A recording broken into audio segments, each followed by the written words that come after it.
Fala pessoal, torcedor tricolor, ninguém esperava esse 4-0. O Grêmio até vinha fazendo uma melhor campanha no retorno do que o Bahia. O Bahia vinha instável, acabou de perder para o Vitória no Clássico. Mas não tem como dizer que foi injusto, porque o Bahia foi dominante. Desde o início, com 10 minutos, já estava 2-0. O Bahia fez um gol aos 4 minutos em que todos os jogadores do Grêmio ficaram marcando na primeira trave e sobrou para o Iago. E depois, aos 9, o William José chutou de fora da área e fez um golaço, mas antes ninguém tinha interceptado. Daí o Bahia ficou tocando a bola, o Grêmio não conseguia criar e realmente ficou numa roda no primeiro tempo.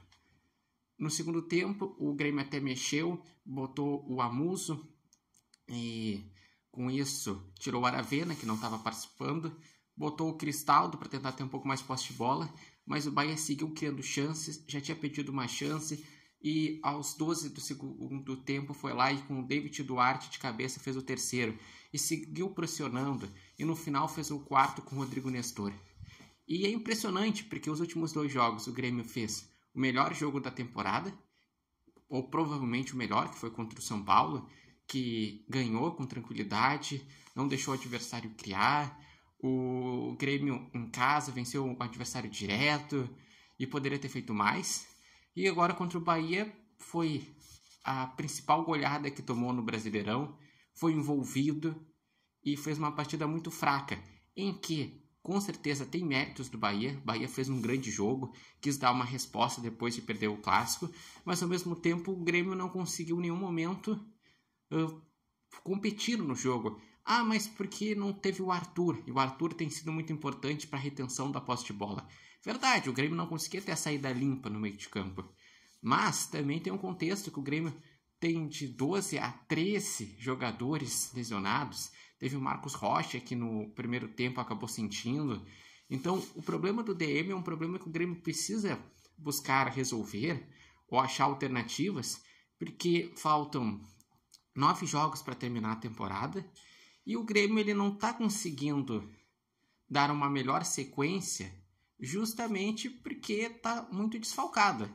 O Grêmio, com esse resultado, tem 15 pontos no retorno. Tem a 9ª campanha. Não é um retorno ruim. O problema do Grêmio foi o primeiro turno, que o Grêmio fez somente 21 pontos em 15º. O problema do Grêmio foi que até chegar às contratações, o Grêmio jogava um futebol muito ruim. E o problema que está acontecendo agora com o Grêmio é que com os desfalques o Grêmio volta a ser o Grêmio de antes, em que meio de campo tinha dificuldades, defensivamente tinha dificuldades, o Mano foi mal, ele mudou num time que vinha dando resposta e essas mudanças não surtiram efeito. E é isso, o Grêmio também está bem na briga, ele precisa secar alguns adversários, porque pensando em G8 o Grêmio está bem na briga. O São Paulo perdeu na rodada, tem 38, é o 8º colocado. Se, por exemplo, o Bragantino ele não vencer do Juventude hoje, segue o São Paulo como 8º com 38. E também ele precisa secar o Vasco, que enfrenta o Fluminense. Se o Vasco não ganhar do Fluminense, não chega a 38, então ficaria ainda 2 pontos do 8º colocado. O problema é que se pudesse pensar numa possibilidade de G6, com o Bahia ganhando e o Botafogo ganhando, o Grêmio está a 10 pontos do 6º colocado, faltando 9 jogos. Sendo que o próprio Bahia vai enfrentar o Internacional no meio de semana no jogo a menos. Então, G6 é muito difícil. G7 também depende de hoje sobre a questão se o Fluminense ganhar. Se o Fluminense ganhar, chegaria a 44, ficaria a 8 pontos do Grêmio, faltando 9 rodadas. Ia ser difícil. O melhor resultado entre Vasco e Fluminense para o Grêmio é um empate.